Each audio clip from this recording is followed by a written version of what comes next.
Hello everyone, welcome back to our channel Login 8. In this video, I will guide you on how to convert BUSD to USDT in Binance. So if you also want to convert BUSD to USDT in Binance, this video is just for you. Follow the simple steps and you'll be able to do it.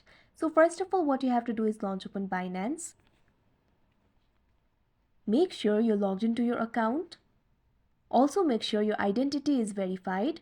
If your identity is not verified, you'll not be able to carry out the conversion. Unfortunately, my identity verification could not be possible, so I'm not being able to do it, but I'll guide you through what to do. Once you open Binance application, you can see over here, you'll be led to the home interface. In this interface, you'll be able to find the option for convert. All you have to do is tap on it. After that, you'll be led to another interface. In that interface, make sure funding wallet is selected. There you'll be able to find two options, from and to. In from section, make sure BUSD is selected. Similarly, in to section, make sure USDT is selected. Now converting BUSD to USDT is very simple. All you have to do is enter the amount that you want to convert. You'll also be able to see the conversion amount over there.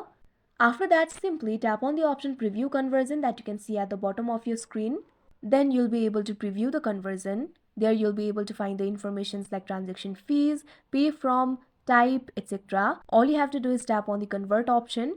After that, wait for a while and your conversion will be successful. So that is how you convert BUSD to USDT in Binance app. I hope you found this video helpful. Thank you for watching. Make sure to like, share and subscribe to our channel.